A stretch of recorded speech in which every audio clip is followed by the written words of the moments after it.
নমস্কার। সন্ধ্যের আড্ডার বিশেষ নিবেদন তন্ত্রের সন্ধানের শক্তিপীঠে প্রথম পর্বে আপনাদের সকলকে স্বাগত জানাই। আজকে আমরা পাঠ করব লেখক নিগুড়ানন্দের লেখা শক্তিপীঠের ব্যাপারে। নিগুড়ানন্দের জন্ম 15ই নভেম্বর 1935 সালে। তার আনুষ্ঠানিক নাম সচ্চিদানন্দ সরকার। পেশাগতভাবে তিনি ইতিহাসের অধ্যাপক ছিলেন, যার বিজ্ঞান ও আধ্যাত্মিক যোগব্যায়ামের ওপর বিশেষ রুচি ছিল। প্রাথমিকভাবে তিনি মূলত ঐতিহাসিক উপন্যাস লিখে লেখক হিসেবে তার কর্মজীবন শুরু করেন। হিমালয়ের মহা অবতার বাবাজি মহারাজের সঙ্গে সাক্ষাৎ এবং তার কাছ থেকে শক্তিপাত দীক্ষা পাওয়ার পর নিগুড়ানন্দ আধ্যাত্মিকতার ওপর বই লেখা শুরু করেন। তার প্রথম আধ্যাত্মিক বই ছিল মৃত্যু ও পরলোক।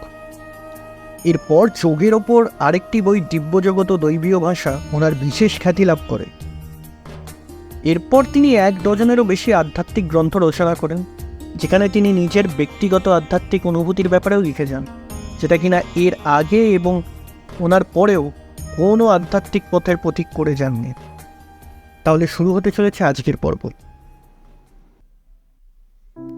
কলেজে পড়াই 51 পীঠ সম্পর্কে হঠাৎই একদিন জানার কৌতূহল বাড়ল। লাইব্রেরিতে গিয়ে খোঁজ করতে লাগলাম, কিন্তু কলেজ লাইব্রেরিতে এসব কুসংস্কারাচ্ছন্ন বইয়ের সন্ধান হবে কেন, তাই কিছুই পাওয়া গেল না। অ্যাক্সিডেন্টালি শ্রীমদ্ ভাগবতের সন্ধান পাওয়া গেল। সেখানেই প্রথম 51 পীঠ উদ্ভবের কাহিনীটা পড়লাম। কিন্তু শুধু গল্প জেনে কি হবে? শক্তিপীঠগুলো কোথায় সে তো জানতে হবে। তার আর হদিশ পেলাম না। ভাবলাম ন্যাশনাল লাইব্রেরিতে খোঁজ করে দেখা যায়। কার্ড করে ন্যাশনাল লাইব্রেরিতে ঢুকলাম। লিস্টে দেখে দেখে বই খুঁজে হত্ত। এমন বইয়ের নাম পাওয়া গেল না যেখানে 51 পীঠ সম্পর্কে জানা যায়। শাক্ততত্ত্বের ওপর কিছু কিছু বই আছে বটে, কিন্তু 51 পীঠের সেখানে সন্ধান। জাতীয় গ্রন্থাগারে বিশেষ একটি বইয়ের সন্ধান পেল, ডক্টর DC সরকারের দ্য শক্তিপীঠস। বইয়ের নাম পাওয়া গেল বটে, বইটা পাওয়া গেল না। অনেক কষ্টে বইটির প্রকাশনীর নাম পাওয়া গেল, মতিলাল বনারসি দাস, দিল্লি, বেনারসি, পাটনা। অর্ডার করে দিল্লি থেকে বইটা নিয়ে নিলাম। এখানেই প্রথম পেলাম 51 পীঠের উল্লেখ যেসব গ্রন্থ করেছে তার নাম, যেমন পীঠ নির্ণয় বা মহাপীঠ অনুরূপণ, জ্ঞানার্ণব তন্ত্র, তন্ত্রসার, প্রান্তোষিনী তন্ত্র, শিবচরিত ইত্যাদি। ডক্টর সরকার 51 পীঠ নির্ণয়ের মূলত পীঠ নির্ণয় গ্রন্থের ওপরেই নির্ভর করেছেন। এই গ্রন্থ অনুসারে 51 পীঠের যেমন নাম দেওয়া আছে, তেমনি এক একটা পীঠে দেবী অঙ্গ সৃষ্ট বিভিন্ন শাক্ত দেবী ও তাদের ভৈরবদেরও নাম দেওয়া আছে। যে দক্ষযজ্ঞ থেকে 51টি শাক্তপীঠ উদ্ভব হয়েছে, সে দক্ষযজ্ঞ নিয়ে ভিন্ন ভিন্ন বইতে ভিন্ন ভিন্ন বর্ণনা দেওয়া আছে। মূল বক্তব্য হলো এই রকম: অনেক কাল আগে ব্রহ্মার পুত্র প্রজাপতি আদ্যাশক্তি মহামায়াকে কন্যা রূপে আকাঙ্ক্ষা করেছিলেন, সেজন্য কঠোর তপস্যাও করেছিলেন। প্রজাপতির তপস্যায় সন্তুষ্ট হয়ে মহামায়া প্রতিশ্রুতি দিয়েছিলেন যে তিনি কন্যা রূপে তার গৃহেই জন্ম নেবেন। তবে দক্ষ প্রজাপতি যেদিন তাকে অবজ্ঞা করবেন, সেদিনই তিনি দেহত্যাগ করবেন। মহামায়ার প্রতিশ্রুতি অনুসারে দক্ষপত্নী অশিল্কী অল্পদিন পরেই একটি কন্যা সন্তান প্রসব করেন। মহামায়া এলেন সেই কন্যা রূপে। কন্যার সদ্বৃত্তি ও শতধর্মের মানসিকতা দেখে দক্ষ তার নাম রাখলেন সতী। সতী বড় হয়ে উঠতেই পতির জন্য আরাধনা করতে লাগলেন। পতিরূপে তিনি কামনা করলেন যোগী শ্রেষ্ঠ মহাদেবকে।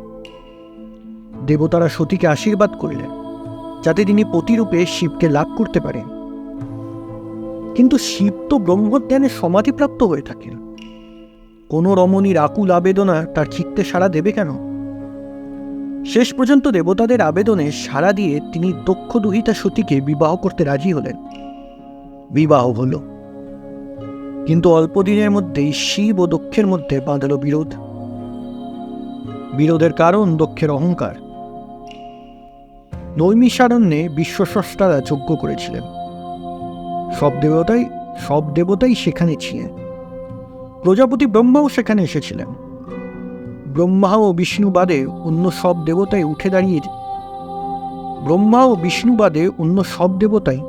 উঠে দাঁড়িয়ে তাকে শ্রদ্ধা জানালেন, কিন্তু জামাতা হয়েও শিব উঠে দাঁড়িয়ে তাকে শ্রদ্ধা জানালেন না। এতে দক্ষ ভয়ানক রুষ্ট হলেন। ক্রুদ্ধ হয়ে শিবকে অভিশাপ দিলেন, এ কি শিব, তোমার এত গুমর? তুমি তো দেবতাদেরও অধম। কোথায় অন্য দেবতারা সাজগোজ করে নানা অলঙ্কারে ভূষিত হয়ে এসেছেন, আর তুমি শুধু রুদ্রাক্ষের মালা, বাঘছাল আর এই চটা জুতো নিয়ে একটা ভিখিরি সেজে এসেছো। আমি দক্ষ, এই জগতের সব নিয়মের রক্ষাকর্তা আমি, আর তুমি আমাকে অসম্মান করছো শিব। আমি তোমায় অভিশাপ দিচ্ছি শিব, তুমি দেবতাদের কখনো যোগ্য ভাগ পাবে না। সেই অভিশাপে শিব বিন্দুমাত্র বিচলিত। শিবের সঙ্গী নন্দী বরং দক্ষকে অভিশাপ দিলেন, আরে হে পাপিষ্ঠ, তুই কি জানবি শিবের মহিমা? লজ্জা করে না? স্বয়ং দেবাদিদেব মহাদেবকে তুই অভিশাপ দিতে চলেছিস। যার ইচ্ছায় অভিশাপ আর আশীর্বাদ সব গ্রহণযোগ্য হয়, তুই তাকে অভিশাপ দিচ্ছিস পাগল। তাহলে শুনে রাখ দক্ষ, আমি মহাদেব বাহন নন্দী তোকে অভিশাপ দিচ্ছি যে তুই আত্মতত্ত্ব ভুলে নিজে পশুর রূপ ধারণ করবি। ছাগলের মতো মুখ হয়ে যাবে তোর। শিবকে আমন্ত্রণ জানানো যাবে না বলে সবাই যজ্ঞ বন্ধ করে দিলেন। চতুর্দিকে অমঙ্গলের চিহ্ন ফুটে উঠতে লাগল। ফলে দক্ষ নিজেই যজ্ঞ করা স্থির করলেন। তিনি হরিদ্বার ও কঙ্খলে বিরাট এক যজ্ঞের আয়োজন করলেন। সবাই নিমন্ত্রণ পেলেন, কিন্তু শিবকে আমন্ত্রণ করা হলো না। নিমন্ত্রিত না হলেও সতী পিতৃগৃহে যজ্ঞ দেখতে গেলেন, যদিও শিব তাকে বারণ করেছিলেন। কিন্তু সেখানে গিয়ে সতী অপমানিত হলেন। সেখানে প্রতিনিন্দা শুনে তিনি সমাধিতে বসে দেহত্যাগ করলেন। খবর পেয়ে শিব ক্রুদ্ধ হয়ে নিজের জটা জালের একটি ছিঁড়ে ফেললেন। সেই জটা থেকে এক বিরাট পুরুষ বীরভদ্রের জন্ম হল। আদেশ করুন প্রভু, আপনি আমাকে জন্ম দিয়েছেন, আমার কি আদেশ? যাও বীরভদ্র, যেই দক্ষ আমার থেকে আমার সতীকে ছিনিয়ে নিয়েছে, সেই দক্ষ যজ্ঞের প্রত্যেকটি দেবতার মুণ্ডচ্ছেদ করে দাও। দক্ষকে নষ্ট করে রেখে দাও, সেই যজ্ঞ লণ্ডভণ্ড করে রেখে দাও বীরভদ্র, এই আমার আদেশ, যাও। শিবের আদেশে বীরভদ্র দক্ষযজ্ঞ নাশ করে দক্ষের মুণ্ডচ্ছেদ করলেন। পরে অবশ্য দেবতারা শিবকে তুষ্ট করে দক্ষকে পুনর্জীবন দান করেন। দক্ষ ছাগমুণ্ড নিয়ে জীবন ফিরে পান। এরপরে সতী বিরহে মোহমান শিব পত্নীর মৃতদেহকে কাঁধে নিয়ে তাণ্ডব নৃত্য শুরু করতে থাকেন। সৃষ্টির রক্ষার জন্য শিবকে পত্নী মোহ থেকে মুক্ত করার জন্য ব্রহ্মা, বিষ্ণু ও শনি সতীর দেহে প্রবেশ করে সেই দেহ খণ্ড খণ্ড করে চতুর্দিকে ফেলে দেন। আবার অন্য মতে বিষ্ণু সুদর্শন চক্র দিয়ে সতীর দেহ টুকরো টুকরো করে দিয়েছিলেন। সেই খণ্ডিত অংশগুলো 51টি খণ্ডে এদেশের বিভিন্ন স্থানে ছড়িয়ে পড়েছিল। তবে এই উপমহাদেশের বাইরেও এই পীঠের উল্লেখ আছে। সাহিত্য পরিষদে এ বিষয়ে স্মারক বক্তৃতা দেওয়ার সময় জনৈক শ্রোতা আমাকে জানিয়েছিলেন যে সাইবেরিয়া ভ্রমণকালে সেখানে তিনি এক শক্তিপীঠের সন্ধান পেয়েছিলেন। যে স্থানে সেই অংশগুলো পড়েছিল সেই স্থানেই একটি করে শক্তিপীঠ গড়ে ওঠে। এক এক স্থানে দেবী এক এক নামে প্রতিষ্ঠিতা হন। প্রত্যেক স্থানেই তার পাশে শিব ভৈরব হয়ে বিরাজ করেন। বিভিন্ন স্থানে ভৈরবও ভিন্ন ভিন্ন নামে পরিচিত হন। পীঠ নির্ণয় নামে যে স্থানে সতীর যে অঙ্গ পড়েছিল সেই স্থান ও অঙ্গের নাম, দেবী অঙ্গোদ্ভূত এইসব স্থানের শক্তি ও ভৈরবের নাম সব দিয়েই একটি ছোট্ট বই রয়েছে। সেই বইয়ের অনুসারে হিঙ্গুলাতে পড়েছিল দেবীর ব্রহ্মরন্ধ্র, সেখানে ভৈরব হলেন ভীমলোচন, ত্রিগুণা দিগম্বরী কোট্টরিষা হলেন মহাদেব, করবীরে পড়েছে সতীর ত্রিনেত্র, শক্তির রূপ এখানে মহিষমূর্তিনী, গ্রন্থান্তরে মহালক্ষ্মী, ভৈরব হলেন ক্রোধীশ। সুগন্ধায় পড়েছিল সতীর নাসিকা, দেবীর নাম সুনন্দা, ভৈরব হলেন ত্র্যম্বক, বাংলায় আবার এর আরেক অনুবাদ আছে। সুগন্ধায় নাসিকা পৈল চক্রহতা, ত্রয়ম্বক ভৈরব তাহে সুনন্দ দেবতা। কাশ্মীরে পড়েছিল সতীর কণ্ঠ, দেবীর নাম এখানে মহামায়া, ভৈরবের নাম ত্রিসন্ধেশ্বর। জ্বালামুখীতে পড়েছিল সতীর জীবন, দেবীর নাম সিদ্ধিদা, ভৈরবের নাম উন্মত্ত। জলন্ধরে পড়েছিল দেবীর এক স্তন, দেবীর নাম ত্রিপুর মালিনী, ভৈরবের নাম ভীষণ। বৈদ্যনাথে পড়েছে দেবীর হৃদয়, দেবীর নাম জয়দুর্গা, ভৈরবের নাম বৈদ্যনাথ। নেপালে পড়েছিল দেবীর জঙ্ঘা, দেবীর নাম মহামায়া, ভৈরবের নাম কপালী। মানসে অর্থাৎ মানস সরোবরে পড়েছে দেবীর দক্ষিণ হাত, দেবীর নাম দাক্ষায়ণী, ভৈরবের নাম অমর। উৎকলে পড়েছিল সতীর নাভি, দেবী এখানে বিমলা, ভৈরব স্বয়ং জগন্নাথ। গণ্ডকে পড়েছে সতীর গণ্ডদেশ, দেবীর নাম গণ্ডকী চণ্ডী, ভৈরবের নাম চক্রপাণী। বহুলায় বাম বাহু ফেলিলা কেশব, বহুলা চণ্ডিকা তাহে ভীরুক ভৈরব। অন্নদামঙ্গলে এই বর্ণনাটাও আছে। উজ্জয়িনীতে ভৈরব হলেন কপিলাম্বর, মঙ্গলা বা মঙ্গল চণ্ডিকা হলেন দেবী। অন্নদামঙ্গলের ডান হাতের ব্যাপারে লেখা আছে, চট্টগ্রামে ডান হাত অর্ধ অনুভব, ভবানী দেবতা চন্দ্রশেখর ভৈরব। ত্রিপুরায় পড়েছে সতীর দক্ষিণ পাদ, দেবীর নাম ত্রিপুর সুন্দরী, ভৈরবের নাম ত্রিপুরেশ। কোথাও কোথাও ভৈরবেশ্বরের পরিবর্তে ভৈরাম্বরও লেখা আছে। তার মানে ত্রিশ্রতায় পড়েছে দেবীর বাম পা, দেবীর নাম ভ্রামরী, ভৈরবের নাম ঈশ্বর বা অম্বর। কামাখ্যায় সতীর জনিদেশ পড়েছিল, দেবীর নাম কামাখ্যা, ভৈরবের নাম উমানন্দ। অবশ্য ভৈরবের নাম এক একজনের মুখে এক এক রকম, যেমন রামানন্দ, উমানন্দ, শিবানন্দ, রাবণানন্দ ইত্যাদি। 51 পীঠের মধ্যে সর্বাপেক্ষা গুরুত্বপূর্ণ এই পীঠটাই। যোগোদ্দয়াতে পড়েছে মহামায়ার দক্ষিণ পদাঙ্গুলি, দেবীর নাম যুগোদ্দয়া, ভৈরবের নাম ক্ষীরকণ্ঠ। ভারতচন্দ্র তার অন্নদামঙ্গলে এর অনুবাদ করেছেন এইভাবে: ক্ষীরগ্রামে ডানিপার অঙ্গুষ্ঠ ভৈরব, যুগ্যদা দেবতা ক্ষীরকণ্ঠক ভৈরব। কালীঘাটের ব্যাপারে অন্নদামঙ্গল লেখা আছে, কালীঘাটে 4টি আঙ্গুলি ডানিপার, নকুলেশ ভৈরব কালিকা দেবী তার। হাতের আঙুল পড়েছে প্রয়াগে, দেবীর নাম ললিতা, ভৈরবের নাম ভব। জয়ন্তী বা জয়ন্তাতে পড়েছে সতীর বাম জঙ্ঘা, দেবীর নাম জয়ন্তী এবং ভৈরবের নাম ক্রমদীশ্বর। কিরিট নামক স্থানে পড়েছিল দেবীর কিরিট, অর্থাৎ মাথার খুলির ওপরের ভাগটা, দেবীর নাম বিমলা, ভৈরবের নাম সংবর্ত। বেনারস বা বারাণসীতে পড়েছিল দেবীর কর্ণকুণ্ডল, দেবীর নাম বিশালাক্ষী, ভৈরবের নাম কাল। কন্যাশ্রমে পড়েছিল সতীর পৃষ্ঠদেশ, ভৈরবের নাম নিমিষ, দেবীর নাম সর্বাণী। কুরুক্ষেত্রে পড়েছে সতীর গুল্ফ বা গোড়ালি, ভৈরবের নাম স্থানু, দেবীর নাম সাবিত্রী। মণিবেদকে পড়েছে দেবীর মণিবন্ধ বা কবজি, দেবীর নাম গায়ত্রী, ভৈরবের নাম সর্বানন্দ। শ্রীশৈলে পড়েছে সতীর গ্রীবা বা গলা, দেবীর নাম মহালক্ষ্মী, ভৈরবের নাম সম্বরানন্দ। কাঞ্চি দেশে পড়েছে দেবীর কঙ্কাল, দেবতার নাম দেবগর্ভা, ভৈরবের নাম লুরু। কালমাধবে পড়েছে দেবীর নিতম্ব, দেবীর নাম কালী, ভৈরবের নাম অসিতাঙ্গ। এই জায়গা দর্শন মাত্রেই মন্ত্রসিদ্ধি হয়। মঙ্গলবার চতুর্দশীর মাঝরাতে যদি কোনো সাধক এই পীঠে নমস্কার করেন তবে অবশ্যই তার মন্ত্রসিদ্ধি হবে। নর্মদায় দেবীর নিতম্ব পড়েছে, ভৈরবের নাম ভদ্রসেন, দেবীর নাম সোনাক্ষা বা সোনাক্ষী। রামগিরিতে পড়েছে সতীর দ্বিতীয় স্তন, দেবতার নাম শিবানী, ভৈরবের নাম চণ্ড। বৃন্দাবনে পড়েছে মায়ের চুল, দেবীর নাম উমা, ভৈরবের নাম ভূতেশ। সূচি নামক জায়গাতে মায়ের ঊর্ধ্বদন্ত বা ওপরের পাটির দাঁত পড়েছে, দেবীর নাম নারায়ণী, ভৈরবের নাম সংহার। নিচের পাটির দাঁত পড়েছে পঞ্চসাগরে, দেবীর নাম বারাহী, ভৈরবের নাম মহারুদ্র।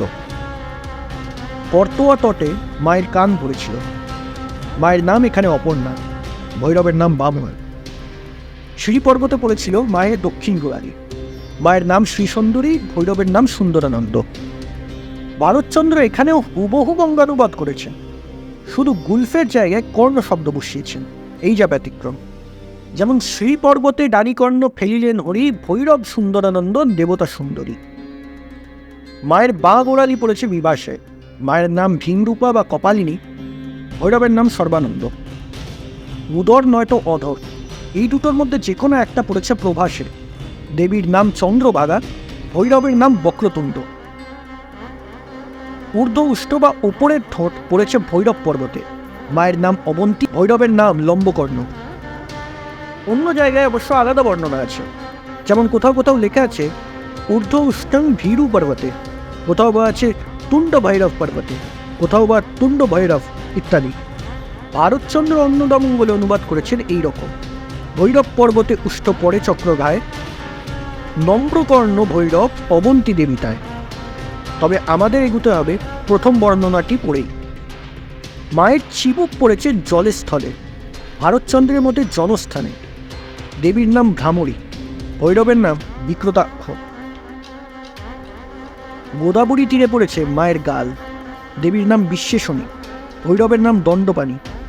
তবে পীঠ নির্ণয়েরই আরেকটি জায়গাতে লেখা আছে সতীর বাম গাল এখানে পড়েছিল, দেবীর নাম রাকিনী, ভৈরবের নাম বৎসনাভ।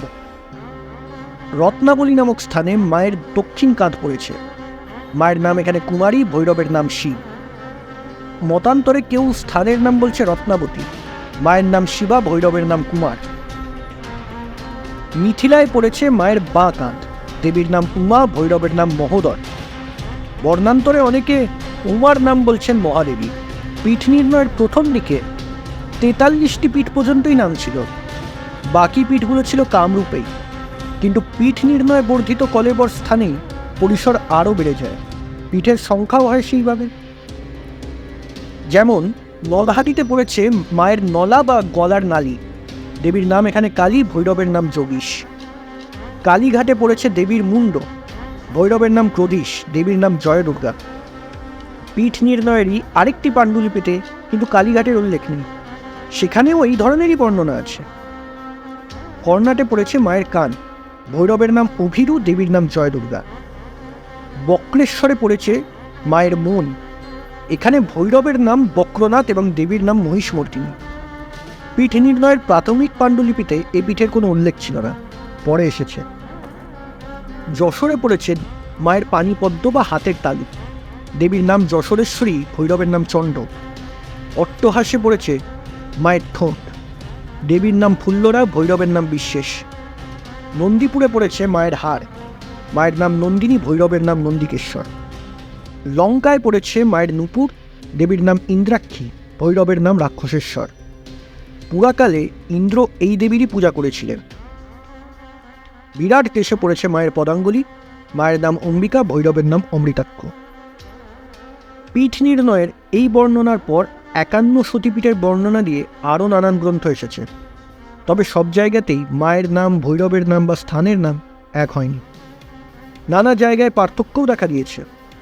এই ক্ষেত্রেও যেসব বইয়ের নাম করা যেতে পারে তার মধ্যে রয়েছে তন্ত্রচূড়ামণি, শিবচরিত ইত্যাদি। ইদানিংকালে বাংলা ভাষায় অভিধানে জ্ঞানেন্দ্রমোহন দাসও সব কিছু মিলিয়ে 51 পীঠের একটি লিস্ট তৈরি করেছেন। সপ্তদশ শতাব্দীর আগেও শ্রুতিপীঠের সংখ্যা 51টি করে কোনো গ্রন্থে বোধহয় ছিল না, তবে দেহের নানা অঙ্গ প্রত্যঙ্গের নাম করে পীঠের নাম ছিল। সেটাই ধীরে ধীরে বেড়ে উঠে একদিন 51 পীঠে এসে দাঁড়িয়েছে। তারপর আর পীঠ সংখ্যা অর্থাৎ সতী দেহোদ্ভূত পীঠ সংখ্যা আর বাড়েনি। আমাদের দেখতে হবে কিভাবে সতী দেহোদ্ভূত এইসব পীঠের চিন্তা এসেছে, কিভাবে ধীরে ধীরে সেটা এসে 51তে এসে ঠেকেছে। 51 পরে আর বাড়েইনি বা কেন? তাহলে 51 পীঠের ব্যাপারটা যথাযথ অনুধাবন করতে পারবো।